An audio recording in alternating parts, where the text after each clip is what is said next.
Hi there, and welcome to Chimp Chat, a podcast aimed at helping you get the very best from your MailChimp account. Brought to you by those clever chimps at Chimp Answers, a MailChimp Pro partner. MailChimp email marketing is just what we do. Good morning, everybody. Good afternoon or good evening, depending on where you are watching or where you're listening. Hello, and welcome to Chimp Chats, where every week we give you the lowdown on how to get more from your email marketing and obviously MailChimp, along with updating you on anything that's going on in the whole world of email marketing, which we think is worthwhile for you paying attention to. My name's Robin Adams. I'm the owner of Chimp Answers, a specialist MailChimp marketing agency. And today we've got a new guest. So I'm delightful to welcome my good friend and one of our in-house MailChimp experts, Mr. Adam Fox. How are you doing, Adam, today? I am quite well, thank you. How are you? Yeah, life is good. It's a nice, bright, sunny day. We're not going to talk about football because if we do, then we'll get completely sidetracked. Not worry about that. Great. Right, okay. So as we like to do, let's get straight into things and actually focus in on our question of the week, which we obviously told you about last week, and you should have seen the posts in the group. We're going to be talking today about how to get your first 100 subscribers. Okay? Right, because it doesn't matter how you look at things. You can't actually benefit from email marketing unless you've got people that you're actually going to email. So you need to have a clear process, a clear system of how you're going to capture someone's email legitimately, because we're all about permission-based email marketing here, so that becomes a part of your email marketing system. It doesn't matter whether you're starting out, whether you're listening and you haven't got a list at all today, if you're completely new, or if you're looking at growing your list from someone that you've got. It's something that we all need to focus on. And especially, like I said, if you're new to email marketing, how to get started, how to get those first 100 subscribers can be a challenge. So that's what we're going to talk about today. We're going to talk about the key things that you need to focus on. And when you actually drill it down, because we like to kind of like take things down to the base level, there are 3 specific areas that we need to focus on, that we're going to give you some advice and guidance on things you can do to get you your first 100. And like I said, this is just as relevant for those of you who have got thousands on your database compared to people who've just started out and haven't even got one yet and are looking to get those first 100. So Adam, I mentioned that there are 3 specific areas that we need to focus on. So just talk through those 3 specific areas so everyone understands how it breaks down. Yeah, thanks, Robin. So there's when you're trying to attract people to sign up to your email list, you need to have, first of all, a group of people who could be interested. So you need an audience, you need to know where those people are. And you then need a method for them to actually sign up with you. So you need something that they can say, this is my information, please send me your emails. And then finally, you need a really, really good reason to give them you need to give them a really good reason to sign up. So you need to sell the opportunity so they have a good reason to get onto your email list. Do you want to start with anyone in particular, Robin? Yeah, no. Well, let's start with traffic. And yeah, you're 100% right. Those are the 3 things. You need people, because they're the people on your list. You need a way of getting them, and you need to link the 2 by selling it. So let's start with traffic and the people that you want to list, because if something has kind of like been completely bashed into the ground for all of us involved in email marketing in the last few years, you can't just add people to your list and email them. That's not good. It's not good from a consent point of view. It's not good from being a good email marketer. And now, certainly with GDPR being something that came in a couple of years ago, certainly in the UK and Europe, there are privacy laws all around the world. iOS 15 from Apple's coming in soon, which is going to make it even harder for that type of stuff. You need to know who these people are, and you need to give them the opportunity to opt into you. It's not about just scraping email addresses or the bits and pieces like that.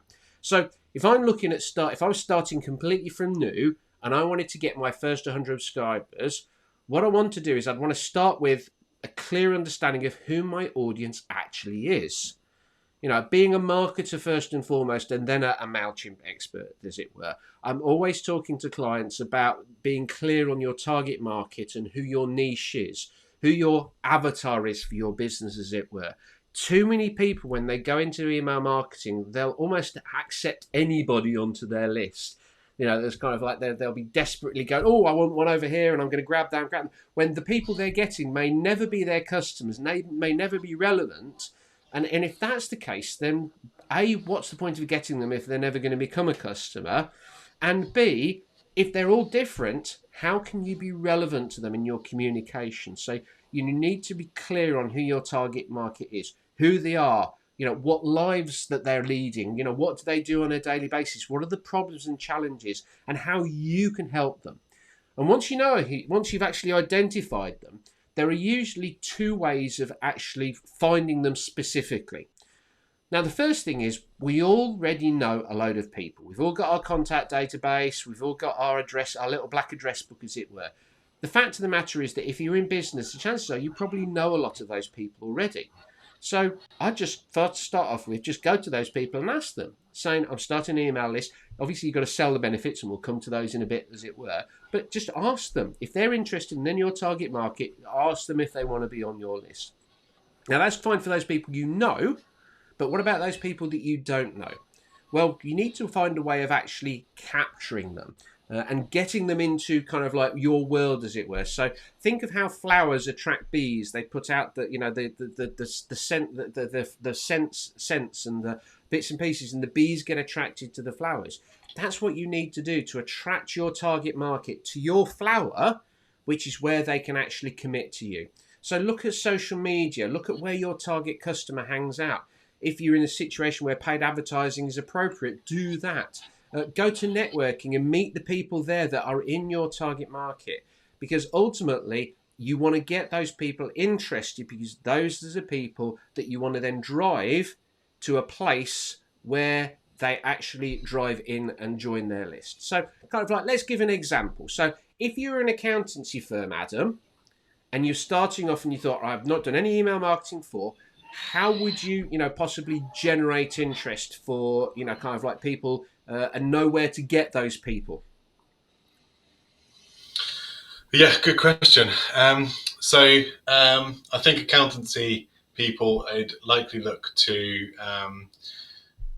or people who are looking for accountants rather, likely look towards LinkedIn or Facebook. Potential for Google Ads as well.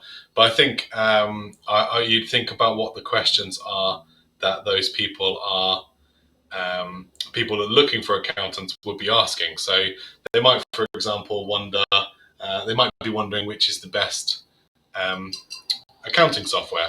Yeah. So you could, for example, give them a tour of accounting software. And you might have a little video that they could receive via email that showed them, you did a screen share and you showed them the top 3 accounting softwares and the pros and the cons and how to use them on a basic level. Obviously, you want to be careful about how much you would give away. Or similarly, you might want to demonstrate your own expertise. So you could perhaps look towards common mistakes that accountants make or something to that effect. Definitely. I mean, those are great ways of like we're talking the flower and the bees, as you were. Those are great scents to send out to the world that are going to bring people to the point where they're going to actually sign up to the list. One of the things I'd say is look at who's looking for accountants. Well, they're businesses.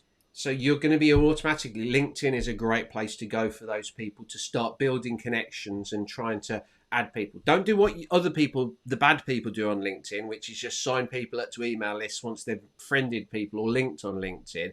Ask them if they want to and give them the opportunity to. So that's certainly one thing.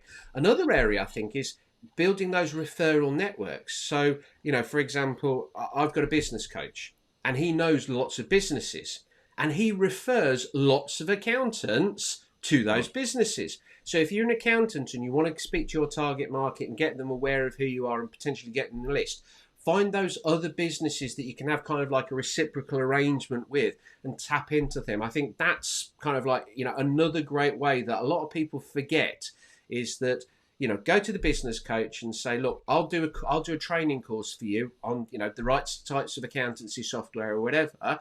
And can you share it with your audience? The coach benefits because they're getting information out to their audience by association, and the accountant gets visibility and potentially gets people who can be interested and want to sign up to them. So, those lots of good ideas there of things that you can do in terms of finding your audience and bringing them towards you. But once you've actually got them interested, you still actually need to get their emails. You need to put it into your system. So What's the best way to do this, Adam? How do you actually, once you've got someone potentially on a web page and you've got your email system sitting there, how do we actually capture them? Mm. So it's a very a good question because it's such a broad thing as well. I think the first way to we always talk about people who hang around MailChimp answers will know that we talk about these as entry points. So Yeah. your list, your audience, your subscribers will probably have half a dozen at least entry points. The first one, the one that everybody has, even without having to do any work about it, is you. So to enter them yourself, use your fingers, type it on your keyboard. Every MailChimp account comes with a basic a basic sign up form. So, but I think it's worth talking about the form options there, Robin, because it's, as you know, the MailChimp forms cannot be the best. Exactly. Yeah. So yeah, for ultimately for most people, yes, you can add them directly, as Adam said. But realistically, we're in most instances we're talking about forms. Now, just before we go about forms, I do want to briefly touch on GDPR. I mentioned it right at the start. People need to know when they're completing a form because you're not there to inform them personally. Okay, so the whole idea of permission-based email marketing is when someone signs up for an email, they get told this is what you're going to do. So sign up for our email list and I'll send you an email every week about marketing and MailChimp. All right. When people sign up and that's what they see, they know what they're going to get. Now, obviously, when you're meeting someone face to face, you can say that. But if they're going on a form, you're not there. So you need to make sure that the text around your form or wherever they're going to put their email address in, that A, they know exactly what they're signing up for, and B, you've got a pretty good understanding from, you've maybe got a link to your privacy policy so they can see how you're going to manage that data. So you do need to make sure that you tie that off, okay? But once you've got that, and that's just text that you put around your form, you still need to actually focus on the type of form you're going to use. And what this is probably one of the biggest questions we get in the Facebook group is about forms and the different platforms. And over time, it's very clear. Don't use MailChimp forms to start off with. MailChimp haven't updated their forms for the last 7 years, I think it is. They are looking at them at the moment. I know it's something that we've raised with them as partners and they're looking at. But what we would suggest is you actually look at your platform, whether it's WordPress, Wix, Squarespace, whether it's Shopify or whatever. You know, there's lots of platforms out there, and find the right form tool that's going to be the link between the audience and your list. So a couple of ones that I'd mention. If you're on WordPress, Yikes Easy Forms is a free plugin that you can use straight away that really dovetails with MailChimp nicely, does all you need to do in the back office, and is it simple to use. And if you want to get a little bit more advanced, we use Gravity Forms on the Chimpanzer's website, and we love Gravity Forms. Gives lots of flexibility. It is a paid plugin, but if you need more forms, that's a great solution. If you're looking at something like Wix or Squarespace, there are tools that are specific to those. So if you go into I think the Wix marketplace, or that they've got their own in-house marketplace for add-ons, go in there and look for a specific form tool because that form tool has been designed for the web platform and then pushes the information through to MailChimp in most instances. It's not been something that you're kind of like crowbarring in. Or the other option you've got is to use one of these kind of like embedding tools for forms. So MailMunch is one that's been mentioned. I used to use Jotform an awful lot, where you basically embed that form into your website in whatever platform it is, and Jotform does the heavy lifting to connect it to MailChimp. I think it's really important to drive that point home that that form needs to connect to MailChimp. Obviously, a form's first function is for people to type the data in. But if you then have to manually transfer that data, then that's just not worth your time, is it? Most of those, I think, all of the ones that you listed have got really obvious and very simple, straightforward linking up mechanisms in the settings that are quite reasonably easy to find from what I can recall of all of them. Definitely. But I know we're recently a bit more impressed with MailChimp's landing pages. So I think they're I almost think of them sometimes as an improvement on the forms because they've got very similar functionality. But if you look at the forms, you'll see that they're incredibly, for anybody who's not already familiar, they're really, really limited. you can get you can't really get much more than a basic form without turning towards the HTML, which nobody really wants to mess with. Um, Whereas in landing pages, you get you've got a drag and drop editor that works really well. You can style the form nicely. You can add in your really compelling argument for people to sign up on the website, and then they also make it much easier than the forms to do the clever stuff like tagging people based on the landing page that they've signed up for. I think there are lots of options to capture people's data, but I think it brings us quite nicely to the third and final element of giving people a really good reason to actually fill out the form. Definitely, yeah. MailChimp landing pages are slick, whereas MailChimp forms are clunky. That's my best way to look at it. Yeah. But yeah, once you've got them, you need to sell the benefit. And one of the nice things about MailChimp landing pages over MailChimp forms is that you're creating a landing page so you can actually sell the benefits. You can talk about it. And that's just, again, you don't just need, it always does my head in when I visit a website for the first time. And somewhere on that website, usually in the footer, there's a little box that says sign up to our newsletter. And then a box where you put your email in, and then the word subscribe. And I'm there going, why? Why should I sign up to your newsletter? If my email address is that important to you, then can I have a little bit of information about what I'm actually signing up for and what's in it for me? So, one of those things you need to think about is, I'll be honest. I'm now we've moved on. We're not in the late 1990s or the early 2000s here. Having a subscribe to my newsletter box on your website is not something that many people, if any, are going to fill in. You need to sell them on the benefit. You need to give them a reason to sign up. And we're not just talking about, kind of like selling them benefits. You can bribe them. I was using this example recently when I was speaking to a client, and don't let me out, but I was talking about the concept of how certainly email marketing is a bit like dating at times. And I use the analogy of going into a nightclub and seeing someone who is your perfect customer leaning up against the bar. And I was saying, well, how are you going to get their attention? How are they going to pay attention to you for a few minutes to give you a chance to say how good you are and why, kind of like you'd be perfect to, spend some more time with? And I said, well, it's like when you go in and you buy someone a drink. When you're buying them a drink, what you're doing is you're buying their time. You're saying, here, I'll buy this drink, and I know you're interested in it because you're leaning against the bar. I'll pay for it, but by paying for it, you're now obligated to give me a couple of minutes of your time when I can hopefully persuade you that I'm worthwhile having a longer conversation with and maybe going on to the dance floor or whatever. Okay? So you need to think in your instance about what is the equivalent of you buying a drink for someone and getting them to almost say, yes, here's my email address, I want to have a chat. So the whole concept of lead magnets and ethical bribes is what we're talking about here.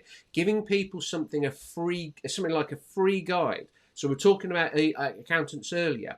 You can use that kind of like that video that Adam was talking about as a way of bringing them into the web page. But you may actually go the 10 things that you need that you don't know about Xero that only an accountant would know.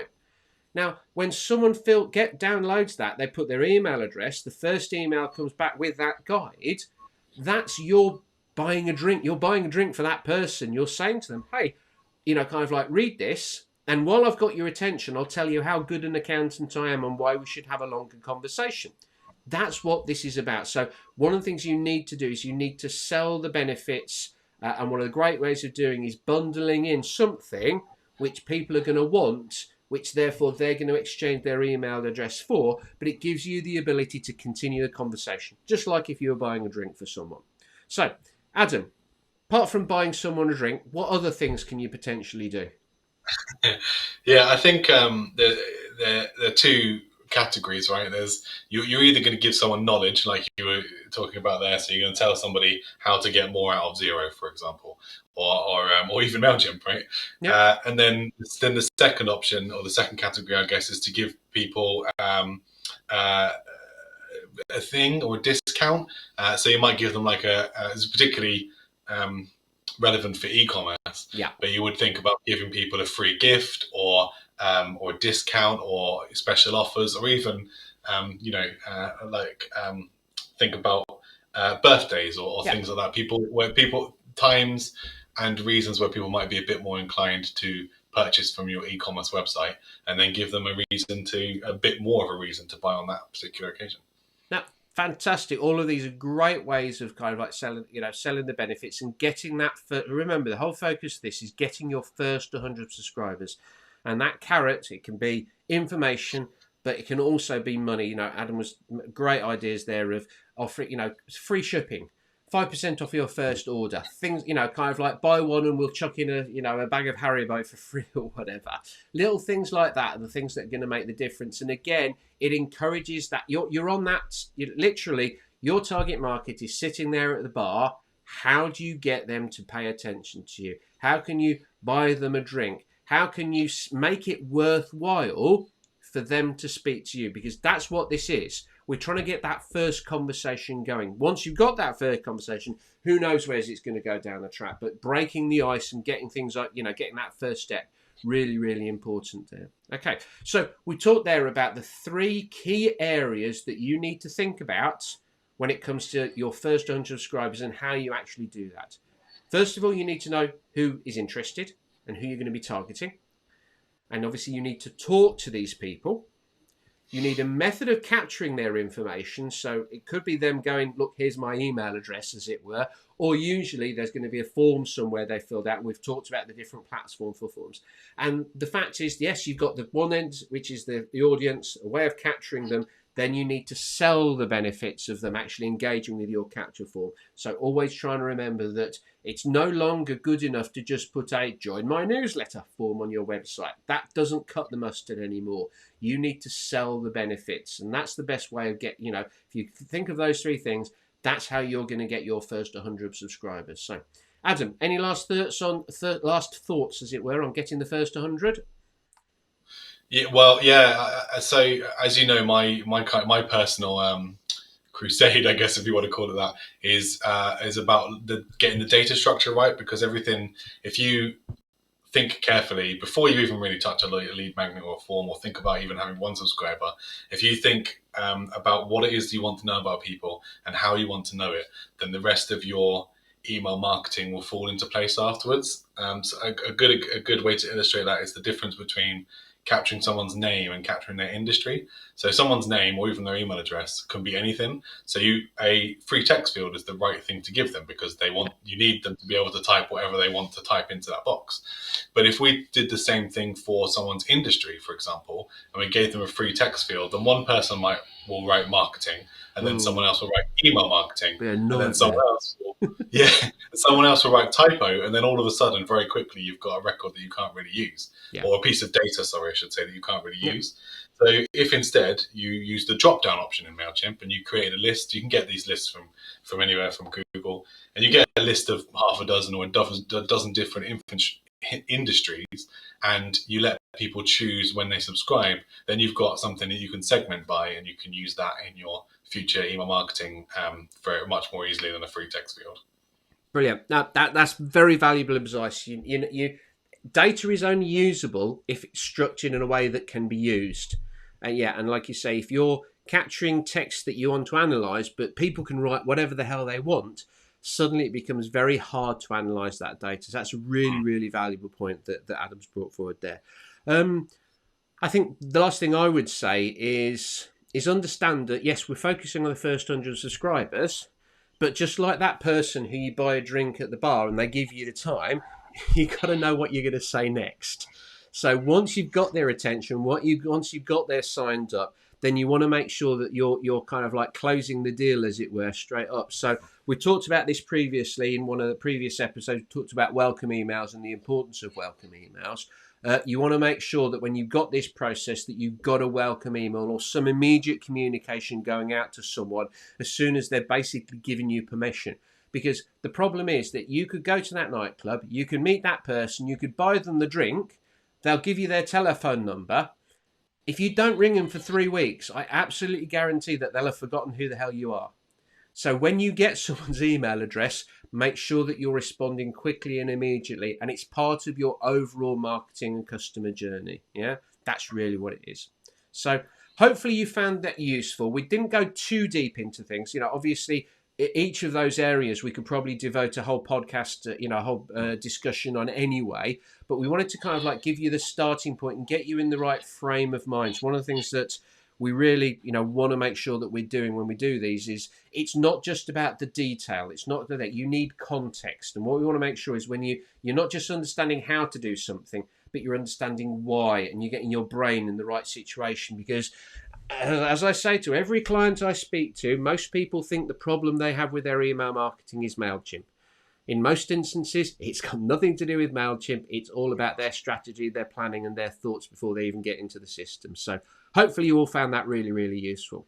Right, so what we usually do at this point is we basically have a quick look at the Facebook group and see if any questions have come up. Obviously, if you're watching this live and you want to ask a question, we're more than happy to answer it, keeping an eye on the feed as it were. But I picked up a question that came through from someone previously in the group. So this came from Melissa Lelakula. I apologise if I've got your name slightly mispronounced wrong. And her question was, I have imported our contacts from our website. So hopefully she's got a form there and capture them. And she wants to tag those contacts into the date they signed up from our website. But when importing the list, it's not in the order that it was on my spreadsheet. Do I have to go to basically individually tag people, or are there other way of doing it? Okay, so I think what we're talking about here, just kind of like translating what Melissa is actually talking about here, is how can she automatically tag people from the form? And then secondly, if she wants to kind of like have it by date, is there a way of capturing that date in the actual database? Any thoughts, Adam? Yeah. Well, I think there's two things here. I think that one is the historical data from the website, and one's the new subscribers that come through. Sweet. MailChimp already does. It's worth noting, first of all, that MailChimp does already record the date when someone's added to your audience. So this, regardless of, I think, anyway, correct me if I'm wrong, but regardless of the entry point, regardless of how somebody comes to your list, MailChimp should record the date on which they did so. But if you've got, it's a bit tricky if you're going to import them, which I think she's saying that she has a spreadsheet from her website. Yep. So if she's got that, then if she'll need to do, she'll need to very first of all put, if it hasn't already got it, the website spreadsheet will need to have a date on it for each of those subscribers. And then we'll need somewhere in MailChimp for that date to live. So you would add a date field, give it a sensible name, like sign up date, for example. And then you should, from there, be able to import your list. And when you do, you can match up in MailChimp so that the date on the spreadsheet goes into the date field that you've called sign up or something like that. Definitely. Every time I look at any type of data manipulation in MailChimp, my immediate reaction is, I don't want to do it in MailChimp. I want to do it in a spreadsheet outside of MailChimp and then bring it into that. So what you just said there is bang on. Get the data right in the spreadsheet and then set it up into MailChimp.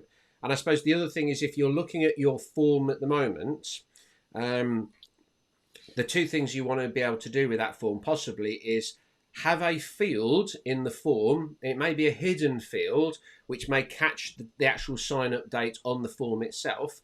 And then in the back office as well, have the ability to tag. So if you're using a tool like Yikesy Forms, definitely Gravity Forms. When Gravity Forms pushes information from the form through the back office into MailChimp, you can tag anyone who's filled that form specifically, so you can track that through. But also, I believe you can actually put the capture time into a field, and then, as Adam said, create a field, create a place in MailChimp where you're going to store that data. Okay, so certainly there are a number of ways you do it, but I think the philosophy is know the information you want, structure it in MailChimp as a way of capturing, and then make sure that both the ability to communicate with your existing audience and the data that you've got and new people who are signing up, that there is a way of actually pulling that information across to the right place in MailChimp. So hopefully you found that useful. Right, okay. So as we always do, I just want to kind of like have a look at the broader world at large and see what's out there and pick up if there's anything that's, kind of like that you've read this week or in the last few weeks, Adam, an article, a blog post, or just something generally going on that you want to share with the audience so they can kind of like pick it up as well? Yeah, there was when you asked me on and said there was one that popped back into my mind that I saw about a week or so ago that was from Yahoo Finance, actually, funny enough, but it highlighted that that email marketing is still one of the highest, even though there's GDPR and there's been a lot of impact on email marketing in the last couple of years. There is still one of the highest returns on investment that you can do in marketing, because once you've got that, there's work up front to get the data structure right, to get your email marketing so that it's easy to do. But once you've done that, actually producing individual emails along the way, or having automated emails, means that your investment into email marketing can be kept very low, and then that then leads to a very high return on investment or potential for. Yeah, definitely. I've just kind of like pulled up that article, actually, just done a quick search for it. So what we'll do is we'll make sure that we'll put the link into the show notes so that so other people can actually do it. But yeah, that's that whole information capture, using the information to tailor the communication down the track. That's kind of like something that's really, really good. So we'll share that article. That's good. I went a little bit old school, actually. I'm on a couple of email lists, and one of they're kind of like, they're almost email marketing digests. They pick out 4 or 5 blog posts that people have mentioned that are good at email marketing. And one that really caught my eye was the headline. And if this doesn't make you want to click on the link, I don't know what doesn't. Why an email template is like a delicious burger. I thought that was a fantastic subject line, and it really kind of like, it actually tapped into one of the things that I spend a lot of time talking to people about, and that's that email marketing and certainly templates, people spend way too much time worrying about what an email looks like and not half as much as what's actually important. And this article, which kind of like has been written by someone called Namja Salam, and again we'll share the link in the show notes. It basically says that a good email template is like a delicious burger. You've got your bun on the top, which is your logo, your preview text, the links that you may want, the basic navigation links. Then you've got the content in the middle, which is your burger. So you've got the contents, the CTAs, the images, the things that really matter. And then you've got the footer. And if there's one thing that really gets my goat, well, actually, there's quite a few things you can probably imagine that get my goat, but the one thing that I've kind of like picked up from this, how many people have really crappy footers in their emails? Where in actual fact, the footer is actually quite important, because if I'm going to a website and I want to find the contact us, or I want to find something important, I'll go down to the footer and I'll look for a particular link in the footer. And if I get an email and I want to kind of like find out about something, or follow their social media or other bits and pieces, I'll go to the footer, because that's where I expect it to be. And there's too many people out there who don't even manage the footer, who, certainly if you're using MailChimp, let MailChimp add in their own footer underneath the footer they've created, so that even looks messy. So I just thought this was a really simple article of kind of like how to actually do it. So kind of like they're talking about, make sure that your buttons have got some nice colour. So your footer and your header, you want to make sure that kind of like that they are attractive and they look good. But obviously you've got to make sure that the bit in the middle, the meat, as it were, of your burger, or if you're vegetarian or vegan, your beetroot burger, as it were, that has gone, that's nice and juicy and you've got something, because that's ultimately, you can sell the bun, but if you ain't got anything in the middle, it's not really that good. So I just thought this was a really cool article that gives some really good examples of how to actually go about it. Quite simple, not necessarily in depth, but I think there's a lot of emails that I sign up to and get emails in that, kind of like, how should I say, don't look at things simply and go, hey, this is a kind of like a simple way of demonstrating emails and how they should actually look like. So I think that's something that a lot of things can take away. Don't overcomplicate your designs, people. Your email doesn't need to look great. It just needs to be effective. So hopefully have a look at that article. Like I said, we'll share the link in that. Cool. So we can go in for a little bit of time now, Adam. So time, I think, to wrap up, unless there are any questions from the audience. But so anything, just one thing from the episode that you go, actually, no, if people walk away from this, what's the one thing that you want them to take away? one thing. I think actually I was that article that you've just shared is I think a really really important point, because you get to we're saturated with emails, right? We get so many emails, and there is a point, and it's going to be a different point for everybody, but there's a point where your brain goes from this is an email that to piece of marketing, right? And I think that is a very important thing to think about when you're making when you're creating your emails to go out to people, is that you want to be perceived in that space as a personal communication rather than as a piece of marketing.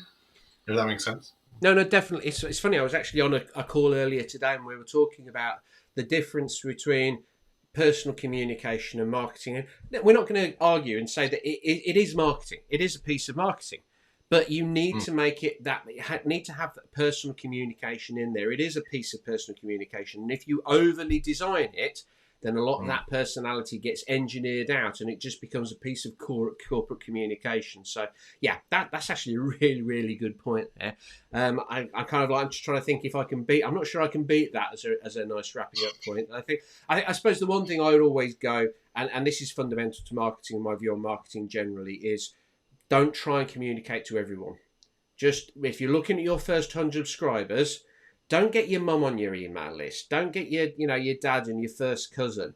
Okay, it's good for your ego, but it's not going to help your business, because those people they love you to bits, but they ain't going to buy. So try and make sure that if you're looking at getting those first 100, that you're focusing on people who are actually going to be interested in your services and your products, and therefore you're actually moving in the right direction. So again, and don't even focus on 100. I was speaking to someone recently. They've got a list of 50. And those 50 are passionate advocates for that business. They don't need more than 50. They're in a real tight niche. They've got all 50 people they need to speak to who are in there. So they're not going out and trying to get 100. So, when we say get your first 100 subscribers, you may not even need 100 to make it worth your while. Because let's be honest, if you get 100 subscribers and 10 of them decide to buy, depending on the type of business that you've got, that 10 might be like 3-6 months work for you.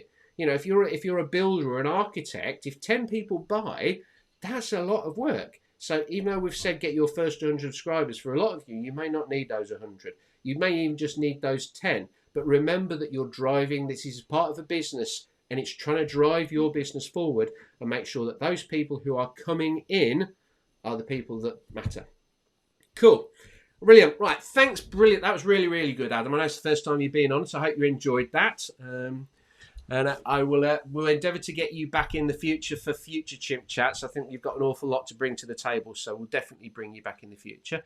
But anyone else who's out there, thanks very much for watching. And remember, you can always catch up on previous episodes that we do on Facebook, on YouTube, on the chimpanswers.com website, or even wherever you get your podcasts from. And as ever, I'll give you a quick tease for next week. Next week, we're going to be talking about the page that generates the most traffic for my website. And we're going to get very into the weeds on next week. We're going to be talking about groups and tags and what you should be using each for. So we're going to get really into the nitty-gritty of MailChimp and tags and groups. And it certainly seems to be, for those people using MailChimp, an extremely common question they want answered. So we're going to do our best to dive into that. But for now, make sure that you have a great, fantastic week. I hope you found this really, really useful. Thanks for watching or listening wherever you are. And we'll be catching up with you in about a week's time again. And remember, everybody, always be chimping. Always be at the front of your email marketing and making MailChimp work for you. Take care, guys. Have a great one. We'll see you very soon. Bye for now. Thanks for listening, and if you found this podcast really helpful, then here's what you can do next to broaden your understanding of MailChimp. You can join our free Facebook group. It's the biggest MailChimp support group in the world. Just search MailChimp Answers on Facebook. You can take our free MailChimp Medical to find out the health of your MailChimp account and what you can do to improve it. Just visit chimpanswers.com and follow the prompts. And of course, you can get in touch with us if you like one-to-one support, advice, tips, or whatever. just visit chimpanswers.com, which also has got one of the largest resources of MailChimp blogs and advice available out there to get the information that you need. Thanks again, and we'll see you very soon.